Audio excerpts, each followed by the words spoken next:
अस्सलाम वालेकुम दोस्तों, अपनी नेक्स्ट वीडियो के साथ आपको वेलकम करता हूं अपने इस चैनल में। उम्मीद है सब खैरियत से होंगे। तो चलते हैं आज की अपनी अहम न्यूज और इन्फॉर्मेशन की जानब। सबसे पहले तो दोस्तों बात करेंगे स्पेन फैमिली वीजा, डीएनए और पेमेंट प्रूफ के बारे में। काफी दोस्तों के इस पे कमेंट भी आ रहे हैं, कुछ अपडेट्स हैं जो आप लोगों के साथ शेयर करूंगा। काफी अहम अपडेट्स हैं, इसको गौर से सुनना है आपने। और इसके बारे में बहुत सारे दोस्तों के, बहुत सारी फैमिलीज के कमेंट भी आ रहे हैं, इस वजह से इसको मैं डिटेल के साथ कवर करूंगा। उसके बाद स्पेन हुकूमत का नया मंसूबा, रकम मुकर्रर कर दी गई है 5,30,000 यूरो।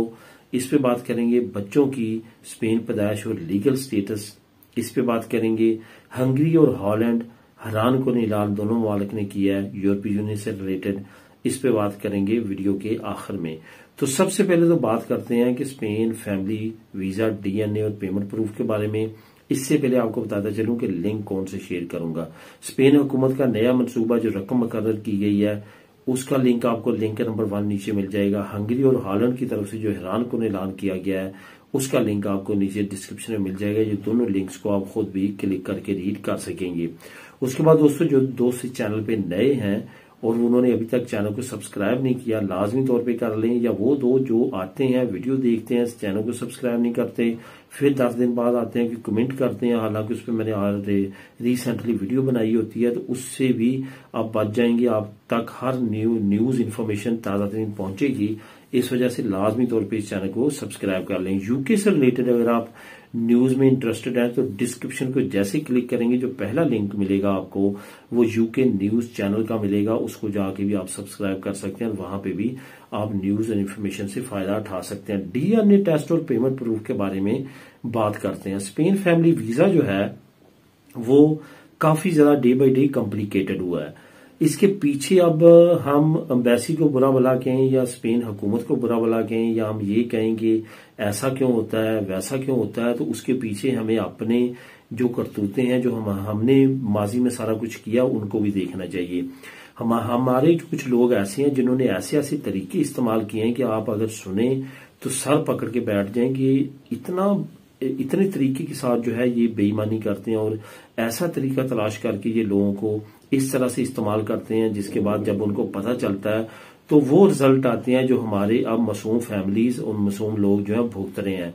जेन्युइन लोग, जेन्युइन फैमिलीज सीते के लिए, अपनी फाइल जमा करवाने के लिए जलील हो रहे हैं, डीएनए टेस्ट के लिए जलील हो रहे हैं और मुख्तलिफ पेमेंट के प्रूफ दे रहे हैं, ट्रेवल प्रूफ दे रहे हैं। ये तमाम चीजें जो है इसी वजह से हैं कि चंद एक गंदी मछलियों ने तमाम लोगों के लिए मसाइल पैदा किए हैं। अब डीएनए टेस्ट का क्या मसला है, जो कि कुछ फैमिलीज को समझ नहीं आ रही। असल में डीएनए टेस्ट इन्होंने आपकी मर्जी से आपका नहीं लेना है। इन्होंने बकायदा तौर पे आपका डीएनए टेस्ट लेना है अपने इदारों से, अपने डॉक्टर से, अपनी लेबॉरेटरी से। और ये कतई ना सोचें कि उधर फैमिली का डीएनए हो गया तो अब इधर बाप का नहीं होगा। दोनों का डीएनए होता है और उसी के जरिए जो बच्चे हैं उनका तयन होता है कि ये जो फैमिली के बच्चे हैं ये जेन्युइन इनके हैं या इन्होंने दूसरी फैमिलीज के पकड़ के अपने बना के वीजे लगवा के लेके जाने हैं। क्योंकि जो रिसेंटली मैंने सारी बात किया वो बताने का यही मकसद था जो अभी मैं कर रहा हूं, कि पहले बहुत सारे लोगों ने ऐसे किया कि बच्चे अपने बड़े भाई के, छोटे भाई के, अंकल के, फलां के डाल के उनको अपने बेटे बेटियां बना के ले आए हैं। उसके बाद बहुत सारी चीजें यहाँ पे आके खुली हैं। जब यहाँ पे इमिग्रेशन के जरिए इन्होंने रेजिडेंसियां ली, आगे नेशनलिटीज ली, तमाम मामला हुए, तो सारी चीजें जो है वो वाजे हुई। तो उसके बाद इन्होंने पाबंदियां लगा दी हैं, इस वजह से ये ज्यादा रिस्ट्रिक्शंस लगा रहे हैं। वो फैमिलीज जिनके वहां पे हो चुके हैं डीएनए, इधर स्पेन में अभी डीएनए नहीं हुए, तो वो वेट करें। उनको बकायदा तौर पे लेबॉरेटरी का, डॉक्टर का लेटर मिलेगा, उनको मेल मिलेगी। वो वहां पे जाएंगे, फीस जमा करवाएंगे और उसके बाद उनका डीएनए टेस्ट होगा। वो रिपोर्ट जो है वो ऑटोमेटिकली वहां पे एम्बेसी में वो सबमिट करवा देंगे। उससे कोई भी गर्ज नहीं होगी, आपने सिर्फ जाके डीएनए देना है। इस वजह से कुछ लोगों का 2 महीने बाद यहाँ पे हुआ है, कुछ का 3 महीने बाद हुआ है, कुछ का 4 बाद हुआ है। टाइम फिक्स नहीं है, लेकिन होना जरूर है। ये ना सोचेंगे वहां पे सिर्फ फैमिली का होगा तो अब नहीं होगा, यहाँ पे भी लाजमी तौर पे होगा। बाकी पेमेंट प्रूफ के बारे में कुछ लोगों को मसले मसाइल का सामना हुआ है। कुछ लोगों ने 6 महीने के प्रूफ बनाए थे, उनसे साल के मांग लिए गए हैं और इस तरह की चीजें हैं। उसका बेहतरीन हल ये होता है कि आप कह सकते हैं, क्योंकि हर जो ओवरसीज पाकिस्तानी है वो रकम तो भेजता है, आप ये भी यूज कर सकते हैं कि 6 महीने पहले मैं अपने फलां रिलेटिव के नाम भेजता था, अब मैंने अपनी वाइफ के नाम भेजना शुरू कर दिया क्योंकि उनकी हेल्थ अच्छी नहीं थी। हमारा जो है वो जॉइंट फैमिली सिस्टम है। इस तरह की आप कवरिंग लेटर लगा के 6 महीने के प्रूफ को भी यूज कर सकते हैं। बहुत सारे लोगों ने ऐसे किया है और एक्सेप्ट भी हुआ है, कोई भी इसमें मसला नहीं है। ट्रैवल हिस्ट्री के बारे में थोड़ा सा बताता चलूं, वो टॉपिक आज इस वीडियो में नहीं है, लेकिन ये बताता चलूं कि जिनके पासपोर्ट ट्रैवल हिस्ट्री नहीं है वो FIA से निकलवा सकते हैं और उसके जरिए जो काम चला सकते हैं। वो जेन्युइन लीगली तौर पे एम्बेसी एक्सेप्ट करती है। ऑनलाइन बिल्कुल शादियां ना करें, नेट पे या टेलीफोन पे आने वाले वक्त में उन पे वीजे नहीं लगेंगे। बहुत सारे ऐसे लोग भी कमेंट करते हैं और पूछते हैं, इस वजह से इससे एहतियात करें। अब दोस्तों बात करते हैं स्पेन हुकूमत का नया मनसूबा। कुछ रकम जो है वो मुकर्रर की गई है। असल में ये मनसूबा क्या है? असल में ये जो लेबर डिपार्टमेंट है, जो वर्क डिपार्टमेंट है, जो कि तमाम चीजों को लेके चलता है स्पेन का, उन्होंने बहुत एक अच्छी दोबारा से अनाउंसमेंट की है। असल में आपको पता है कि बहुत सारी यूरोपीय ममालिक तरक्की याफ्ता ऐसे हैं जिन्होंने अपने पर वीक 40 घंटे से कम किए हैं। कुछ ने 35 कर दिए हैं, कुछ ने 36 कर दिए हैं, कुछ ने 37 कर दिए हैं, कुछ ने 38 किए हैं। और स्पेन ने अनाउंस कर दिया 37.50 यानी कि 37.5 घंटे अब काम करना होगा हफ्ते में। उन्होंने ये कहा है कि ये हम कारकर्दगी चेक करेंगे लोगों की कि क्या काम की कारकर्दगी पे कोई असर पड़ता है। अगर घंटे जो है वो कम किए जाते हैं तो काम हो सकता है उतना ही हो। तो इस पे अब वो तजर्बात कर रहे हैं। उस तजर्बात को आजमाने के लिए उन्होंने अनाउंस किया कि जो कंपनीज अपने एम्प्लॉइज को ये इजाजत देंगी कि वो 37.5 घंटे हफ्ते में काम कर रहे हैं तो उनको हम बेनिफिट देंगे। बेनिफिट के लिए उन्होंने रकम मुख्तस कर दी है। उस रकम से उनको पोर्शन दिया जाएगा, जितने पोर्शन जितने एम्प्लॉइज को वो इजाजत देंगे। तो इसके बारे में आने वाले वक्त में हमारी जो कम्युनिटी में वर्कर लोग हैं उनके लिए ये एक अच्छी खबर हो सकती है कि यहां वो लीगली हफ्ते में 40 घंटे काम करते हैं तो अब 37.5 घंटे काम करना होगा। 2.5 घंटे जो है उनको मजीद छूट मिल जाएगी, लेकिन तनख्वाह में कमी नहीं आएगी। तनख्वाह उनको उतनी ही मिलेगी जितनी के पहले मिल रही है। ये हुकूमत का एक नया प्लान है जिसकी मजीद डिटेल आप नीचे लिंक नंबर 1 को क्लिक करके रीड कर सकते हैं।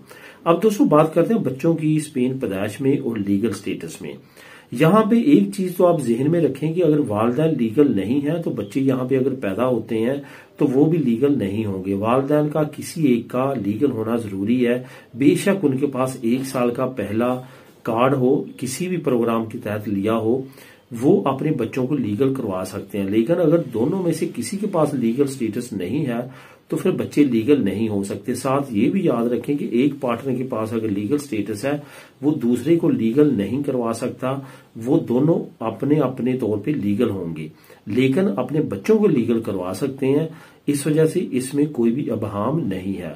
बच्चे यहाँ पे पैदा होते हैं, आप लीगल हो चुके हैं तो बच्चों को आप इजीली स्टेटस दिलवा सकते हैं। इसमें कोई भी प्रॉब्लम नहीं है। अगर आपकी ऐसे एरिया में रहते हैं यहाँ पे कोई दूसरी हमारी कम्युनिटी नहीं है तो आप किसी भी अक्सर एरिया के वकील के साथ जाके जो है वो कंसल्ट कर सकते हैं, मालूमात ले सकते हैं। वो 20 यूरो लेगा आपसे, आपको तमाम इन्फॉर्मेशन प्रोवाइड कर देगा। लेकिन अगर आप इस चैनल के साथ वाबस्ता हैं तो इस चैनल पे भी मैं इसके बारे में तमाम इन्फॉर्मेशन शेयर करता रहता हूं और करता रहूंगा। अगर आपके जहन में और भी कोई क्वेश्चन हो तो वो भी आप नीचे कर सकते हैं। अब दोस्तों बात करते हैं हंगरी और हॉलैंड ने एक हैरान को ऐलान किया है। उन्होंने कहा हमारा जो नया प्रोग्राम है यूरोपीय यूनियन का इलीगल इमिग्रेंट से रिलेटेड, असाइलम सीकर से रिलेटेड, अजील वालों से रिलेटेड, उस पर हम काम नहीं करेंगे, हम उससे बाहर निकलना चाहते हैं। असल में मसला क्या है, ये दोनों ममालिक में राइट विंग्स पार्टी की हुकूमतें आ चुकी हैं। वो इमिग्रेंट्स को बिल्कुल पसंद नहीं करते, वो यहां से निकलना चाहते हैं। बेशक उनको जुर्माने पे करना पड़े लेकिन वो इस प्रोग्राम पे अमल नहीं करना चाहते। लेकिन ये जो नया प्रोग्राम है जो कि अभी लॉन्च होने जा रहा है और इसमें काफी ममालिक में ये काम शुरू हो चुका है, यानी कि सालम से डिवाइड किया जाएगा मुख्तलिफ ममालिक में। अब हॉलैंड और हंगरी कहता है जो डिवाइडेशन हमारी कंट्री के ऊपर आती है हम वो रिसीव नहीं करेंगे, हमें 10 असाइलम सीकर आते हैं हम नहीं लेंगे। हंगरी कहता है मैं भी नहीं लूंगा, हम उसके अगेंस्ट जुर्माना दे देंगे लेकिन इनको अपने पास नहीं रखेंगे। वो कहते हैं हम इस प्रोग्राम से ही बाहर निकलना चाहते हैं। लेकिन यूरोपीय यूनियन ने ये कहा है अगर आप इस प्रोग्राम से बाहर निकलना चाहते हैं तो आपको वोटिंग करवाना होगी। वोटिंग में ज्यादा से ज्यादा मेंबरों ने आपका साथ दिया तो हम आपको बाहर निकाल देंगे। ये प्रोसेस काफी लेंथी है, जो इतना आसान नहीं है, ये उनको भी पता है, लेकिन वो एक तरह से गैर जिम्मेदारी का मुजाहरा कर रहे हैं, जिसपे मिलियंस यूरो की सूरत में पहले यूरोपियन अदालत ने जुर्माना किया हंगरी को। पर डे के हिसाब से 1 मिलियन यूरो का जुर्माना भी ऑलरेडी उन पे आयद किया गया है। लेकिन उनके जो हंगरी के प्राइम मिनिस्टर साहब हैं, उनका ये कहना है मैं इसको अदा ही नहीं करूंगा। तो यूरोपीय यूनियन की अदालत ने कहा है कि जो हर साल यूरोपीय यूनियन फंड देती है डिफरेंट ममालिक को, वो हंगरी को फंड ना दिया जाए, वो फंड इस जुर्माने की सूरत में काटा जाए। अब इसी तरह से हो रहा है और हंगरी के वो फंड को जुर्माने की सूरत में अदालत के जरिए जो है वो लिया जा रहा है। तो ये तमाम प्रोसेस इस वक्त चल रहा है। हॉलैंड की ये जो नई डिमांड है काफी हैरान कुन्ना। मजीद डिटेल आप नीचे लिंक में क्लिक करके रीड कर सकते हैं। मिलेंगे नेक्स्ट वीडियो में नई अपडेट्स के साथ। अल्लाह हाफिज।